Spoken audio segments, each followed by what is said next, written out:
नमस्कार दोस्तों, चलिए जानते हैं उत्तर प्रदेश की 50 फटाफट बड़ी खबरों को सिर्फ 10 मिनट में। लेकिन उससे पहले आप यह वीडियो किस जगह से देख रहे हैं हमें कमेंट में जरूर बताएं।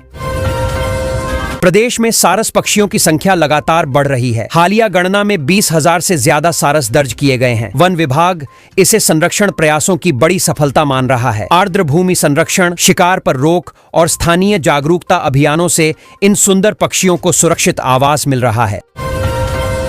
अयोध्या में सीता के जीवन पर आधारित वैदेही आर्ट गैलरी स्थापित करने की तैयारी शुरू हो गई है। मुख्यमंत्री ने अधिकारियों को निर्देश देकर परियोजना को सांस्कृतिक और आध्यात्मिक दृष्टि से महत्वपूर्ण बताया। यह गैलरी रामायण कालीन प्रसंगों को आधुनिक कला माध्यमों से दर्शाएगी और पर्यटकों के लिए आकर्षण का नया केंद्र बनेगी। अयोध्या और चित्रकूट के कोटेदार अपनी मांगों को लेकर सड़कों पर उतर आए। प्रदर्शनकारियों ने राशन वितरण से जुड़े मुद्दों पर नाराजगी जताई। पुलिस ने मार्च को आगे बढ़ने से रोका और वार्ता का आश्वासन दिया। प्रशासन का कहना है कि शिकायतों की जांच कर समाधान निकाला जाएगा। शहर में ई बसों के लिए तय स्टॉपेज लागू होने वाले हैं। अब बसें केवल निर्धारित स्थानों पर ही रुकेंगी, जिससे यातायात सुचारू रहेगा। सड़क के बीच अनियंत्रित रुकने की समस्या कम होगी। परिवहन विभाग का मानना है कि इससे यात्रियों की सुरक्षा और समयबद्धता दोनों में सुधार आएगा। छात्राओं को सोशल मीडिया का सावधानी पूर्वक उपयोग करने की सलाह दी गई है। स्कूलों में जागरूकता कार्यक्रम चलाकर ऑनलाइन सुरक्षा, गोपनीयता और साइबर अपराध से बचाव के तरीके समझाए जा रहे हैं। शिक्षकों ने कहा कि डिजिटल प्लेटफॉर्म उपयोगी हैं, लेकिन सतर्कता और जिम्मेदारी बेहद जरूरी है। प्रदेश में घने कोहरे और कड़ाके की ठंड को देखते हुए मौसम विभाग ने रेड अलर्ट जारी किया है। 7 फरवरी तक दृश्यता कम रहने की संभावना है। लोगों को जरूरी होने पर ही बाहर निकलने, वाहन धीमे चलाने और बच्चों बुजुर्गों को विशेष सुरक्षा देने की सलाह दी गई है। अमेरिकी बाजार में संभावित मजबूती का असर उत्तर प्रदेश के निर्यात पर सकारात्मक माना जा रहा है। व्यापार विशेषज्ञों का अनुमान है कि राज्य के उत्पादों की मांग बढ़ सकती है। इससे उद्योग, रोजगार और निवेश को बल मिलेगा तथा वैश्विक बाजार में प्रदेश की हिस्सेदारी और मजबूत होगी। टाटा शोरूम से करोड़ों की ज्वेलरी चोरी करने वाला आरोपी पहले छोटे मोटे अपराधों से जुड़ा था। पुलिस जांच में उसकी पुरानी वारदातें सामने आईं। गिरफ्तारी के बाद पूछताछ जारी है। अधिकारियों का कहना है कि संगठित तरीके से की गई इस चोरी में और लोगों की भूमिका भी खंगाली जा रही है। यमुना एक्सप्रेसवे औद्योगिक क्षेत्र में बड़े मेडिकल डिवाइस पार्क का निर्माण तेजी से आगे बढ़ रहा है। सैकड़ों एकड़ भूमि पर विकसित हो रही इस परियोजना से चिकित्सा उपकरण निर्माण को बढ़ावा मिलेगा। सरकार का लक्ष्य है कि स्थानीय उत्पादन बढ़े और आयात पर निर्भरता धीरे धीरे कम हो। शिक्षक भर्ती को लेकर चल रहे विवाद में अभ्यर्थी पात्रता और आयु सीमा पर स्पष्टीकरण मांग रहे हैं। विभाग का कहना है कि नियम पूर्व निर्धारित हैं और जल्द विस्तृत अधिसूचना जारी होगी। भर्ती प्रक्रिया पारदर्शी बनाने और लंबे पद भरने के लिए सरकार पर दबाव बढ़ता जा रहा है। मेडिकल डिवाइस निर्माण को बढ़ावा देने के लिए औद्योगिक क्षेत्र में कई भूखंड आवंटित किए गए हैं। निवेशकों की रुचि से क्षेत्र को वैश्विक विनिर्माण केंद्र बनाने की योजना मजबूत हुई है। इससे रोजगार सृजन, तकनीकी विकास और स्वास्थ्य क्षेत्र में आत्मनिर्भरता को नई दिशा मिलने की उम्मीद है। यूजीसी से जुड़े मुद्दे पर एक प्रमुख नेता ने बड़ा कदम उठाने की घोषणा की है। बजट सत्र के दौरान यह मामला राजनीतिक रूप से गर्मा सकता है। शिक्षा नीतियों, विश्वविद्यालय स्वायत्तता और छात्रों के हितों को लेकर बहस तेज होने के संकेत मिल रहे हैं। क्रिकेट एसोसिएशन में पंजीकरण की प्रक्रिया जारी है और इच्छुक खिलाड़ियों को अंतिम तिथि से पहले आवेदन करने को कहा गया है। चयन प्रक्रिया के बाद प्रशिक्षण शिविर आयोजित होंगे। खेल अधिकारियों का कहना है कि नई प्रतिभाओं को मंच देने पर विशेष ध्यान दिया जा रहा है। मुख्यमंत्री रेखा गुप्ता ने जन सुनवाई के दौरान लोगों की समस्याएं सुनी और कई मामलों में मौके पर ही अधिकारियों को निर्देश दिए। शिकायतों में बिजली, पानी और राजस्व संबंधी मुद्दे प्रमुख रहे। प्रशासन ने भरोसा दिलाया कि समयबद्ध कार्रवाई कर नागरिकों को राहत दी जाएगी। देश के 4 सेमीकंडक्टर संयंत्र पायलट उत्पादन चरण में पहुंच चुके हैं। विशेषज्ञ इसे तकनीकी आत्मनिर्भरता की दिशा में अहम कदम मान रहे हैं। नई नीति से इलेक्ट्रॉनिक्स विनिर्माण को बढ़ावा मिलेगा, आयात घटेगा और उच्च कौशल वाले रोजगार के अवसर तेजी से बढ़ सकते हैं। आर्थिक विश्लेषकों का मानना है कि भारत लगातार 2 अंकों की विकास दर हासिल करने की क्षमता रखता है। बुनियादी ढांचा निवेश, डिजिटल विस्तार और उत्पादन क्षेत्र में सुधार से वृद्धि को बल मिल रहा है। वैश्विक चुनौतियों के बावजूद घरेलू मांग अर्थव्यवस्था की ताकत बनी हुई है। रूस और चीन के नेताओं के बीच हालिया बातचीत ने वैश्विक राजनीति में नई चर्चा छेड़ दी है। विशेषज्ञ इसे रणनीतिक साझेदारी के रूप में देख रहे हैं। भारत जैसे देशों के लिए बदलते समीकरणों को संतुलित कूटनीति से संभालना अहम माना जा रहा है। रूसी तेल के आयात को लेकर अंतर्राष्ट्रीय स्तर पर निगरानी बढ़ी है। रिपोर्टों में समुद्री मार्गों और जहाजों की पहचान छिपाने के तरीकों का जिक्र है। ऊर्जा सुरक्षा और वैश्विक प्रतिबंधों के बीच भारत की तेल आपूर्ति नीति पर विशेषज्ञ लगातार नजर बनाए हुए हैं। गुरुग्राम में अवैध रूप से विकसित हो रही कॉलोनियों पर प्रशासन ने सख्त कार्रवाई की। नियमन के बिना निर्माण को तोड़ने के लिए बुलडोजर चलाया गया। अधिकारियों का कहना है कि भविष्य में भी अवैध प्लॉटिंग और कब्जों के खिलाफ अभियान जारी रहेगा ताकि शहरी योजना व्यवस्थित रह सके। एक राजनीतिक बयान के विरोध में पार्टी कार्यकर्ताओं ने प्रदर्शन किया। नारेबाजी और झांपन के जरिए नाराजगी जताई गई। पुलिस ने स्थिति नियंत्रित रखी। राजनीतिक दलों के बीच आरोप प्रत्यारोप का दौर तेज होता दिख रहा है, जिससे माहौल में चुनावी हलचल जैसी स्थिति बन रही है। मुख्यमंत्री से मिलते बच्चों की कुछ तस्वीरें सोशल मीडिया पर चर्चा में हैं। इन मुलाकातों में बच्चों ने अपनी छोटी छोटी इच्छाएं बताईं और मुख्यमंत्री ने स्नेहपूर्वक उनसे बातचीत की। लोगों ने इसे संवेदनशील और सहज नेतृत्व की झलक बताते हुए सराहा है। भारत और अमेरिका के संभावित व्यापार समझौते से उत्तर प्रदेश की अर्थव्यवस्था को मजबूती मिलने की उम्मीद जताई जा रही है। निर्यात, विनिर्माण और निवेश में वृद्धि से राज्य के $1 ट्रिलियन अर्थव्यवस्था लक्ष्य को रफ्तार मिल सकती है। उद्योग जगत इस दिशा में सकारात्मक संकेत देख रहा है। शिक्षकों की छुट्टियों का सम्मान सुनिश्चित करने के लिए आदेश जारी किया गया है कि अवकाश अवधि में उन्हें गैर जरूरी ड्यूटी पर न बुलाया जाए। शिक्षा विभाग का कहना है कि इससे शिक्षकों का मनोबल बढ़ेगा और वे पढ़ाई के दौरान बेहतर प्रदर्शन कर पाएंगे।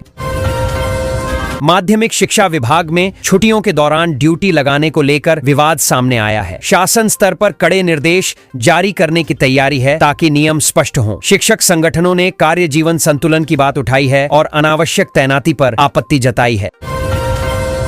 पूर्वी उत्तर प्रदेश में कैंसर मरीजों की संख्या बढ़ने की रिपोर्ट ने स्वास्थ्य विभाग का ध्यान खींचा है। विशेषज्ञ कारणों की जांच कर रहे हैं, जिनमें जीवन शैली, पर्यावरण और जागरूकता की कमी शामिल हो सकती है। शुरुआती जांच और उपचार सुविधाएं मजबूत करने पर जोर दिया जा रहा है।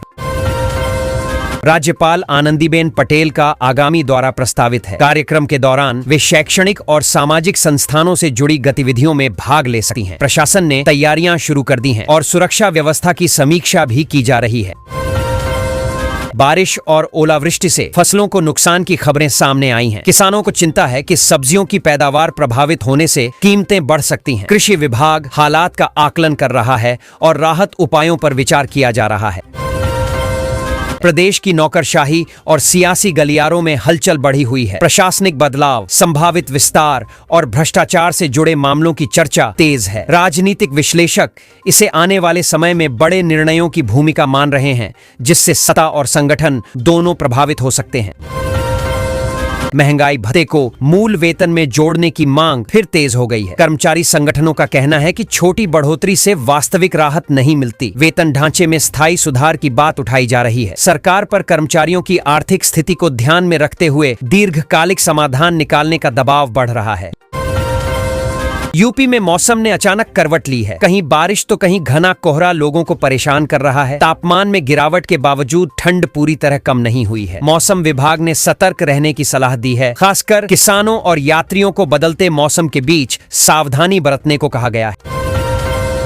प्रदेश की मंडियों में धान के दामों में उतार चढ़ाव देखने को मिला। अलग अलग जिलों में कीमतों में अंतर रहा, जिससे किसान बाजार की स्थिति पर नजर बनाए हुए हैं। व्यापारियों का कहना है कि आवक और मांग के आधार पर दरें तय हो रही हैं, जबकि किसान बेहतर समर्थन मूल्य की उम्मीद जता रहे हैं।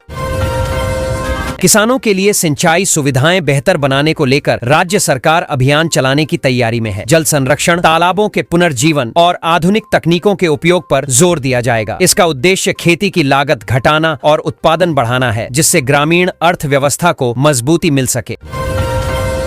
भदोही में खेल सुविधाओं को बढ़ावा देने के लिए रेसलिंग और बॉक्सिंग हॉल का निर्माण तेजी से चल रहा है। आधुनिक सुविधाओं से लैस यह परिसर स्थानीय खिलाड़ियों को बेहतर प्रशिक्षण का अवसर देगा। खेल विभाग का मानना है कि इससे ग्रामीण प्रतिभाओं को आगे बढ़ने और बड़े स्तर पर प्रदर्शन करने का मौका मिलेगा।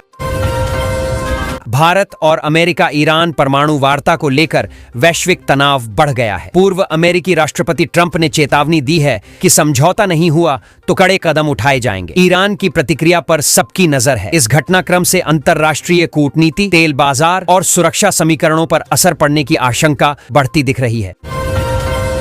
दिल्ली सरकार ने त्योहारों पर मुफ्त गैस सिलेंडर देने की योजना घोषित की है। मुख्यमंत्री रेखा गुप्ता ने कहा कि होली और दिवाली पर पात्र परिवारों को राहत मिलेगी। योजना का उद्देश्य महंगाई से जूझ रहे निम्न और मध्यम वर्ग को सहारा देना है। पात्रता मानकों और वितरण व्यवस्था पर जल्द विस्तृत दिशा निर्देश जारी हों। उत्तर प्रदेश में पुलिस कार्रवाई को लेकर हाई कोर्ट की सख्त टिप्पणी के बाद मुख्यमंत्री योगी आदित्यनाथ का बयान चर्चा में है। उन्होंने कानून व्यवस्था पर सरकार का रुख स्पष्ट किया। अदालत और सरकार के बीच संतुलन, अधिकारों और जिम्मेदारियों को लेकर बहस तेज हो गई है, जिसे राजनीतिक और कानूनी हलकों में गंभीरता से देखा जा रहा है। सुप्रीम कोर्ट ने न्यायिक फैसलों में देरी को गंभीर समस्या बताया है। अदालत ने कहा कि न्याय में विलंब से लोगों का भरोसा कमजोर होता है। लंबित मामलों की संख्या कम करने, प्रक्रियाओं को तेज करने और न्याय प्रणाली को अधिक प्रभावी बनाने की जरूरत पर जोर दिया गया है, जिससे आम नागरिकों को समय पर न्याय मिल सके। मत्स्य पालकों के लिए बीमा सुविधा शुरू करने की पहल की गई है। नई डिजिटल व्यवस्था के जरिए पंजीकरण और दावों की प्रक्रिया आसान बनाने की योजना है। इससे प्राकृतिक आपदाओं या अन्य नुकसान की स्थिति में मछली पालन करने वालों को आर्थिक सुरक्षा मिलेगी और इस क्षेत्र में निवेश बढ़ाने को प्रोत्साहन मिलेगा।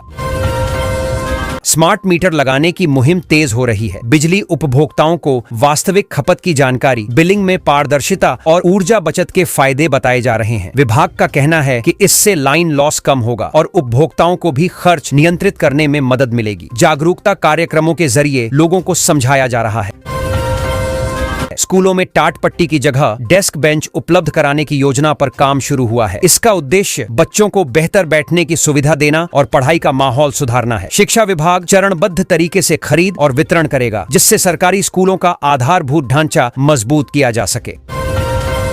कानपुर में कैंसर और डायबिटीज से जूझ रहे बड़ी संख्या में मरीजों को अब इलाज में राहत मिलने वाली है। सरकारी व्यवस्था के तहत कई जरूरी दवाएं सस्ती दरों पर उपलब्ध कराई जाएंगी। इससे लंबे इलाज का खर्च घटेगा और गरीब मध्यम वर्ग के परिवारों पर पड़ने वाला आर्थिक बोझ काफी कम होने की उम्मीद है।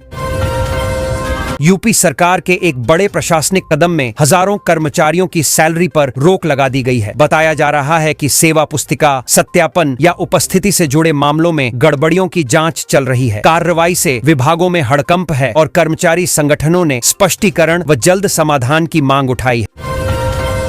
छोटे और मध्यम उद्योगों को राहत देते हुए जीएसटी रिफंड प्रक्रिया तेज करने का फैसला असर दिखा रहा है। अब पात्र उत्पादकों को रिफंड 7 दिन के भीतर मिलने की व्यवस्था लागू की जा रही है। इससे कारोबारियों की कार्यशील पूंजी फंसेगी नहीं और उत्पादन, निर्यात तथा रोजगार गतिविधियों को गति मिलने की संभावना है।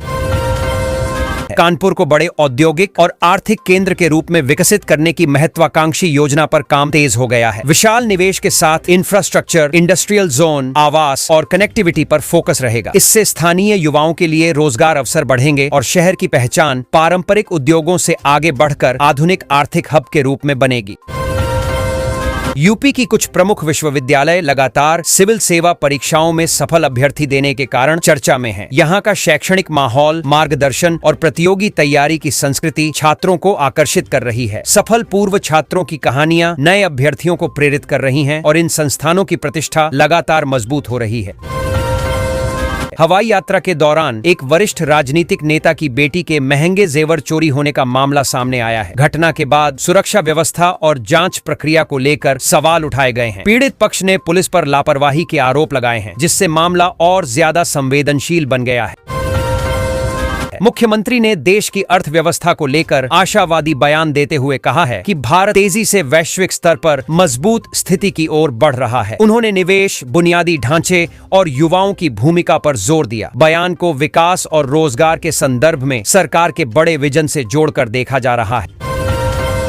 कानपुर में स्वास्थ्य सेवाओं का बोझ देखते हुए प्रमुख अस्पतालों की ओपीडी व्यवस्था को लेकर लोगों में खास दिलचस्पी रहती है। अलग अलग विभागों में किस दिन कौन डॉक्टर उपलब्ध रहेंगे, इसकी जानकारी मरीजों के लिए राहत देती है। इससे लंबी कतारों और अनावश्यक दौड़ भाग से बचने में मदद मिलती है।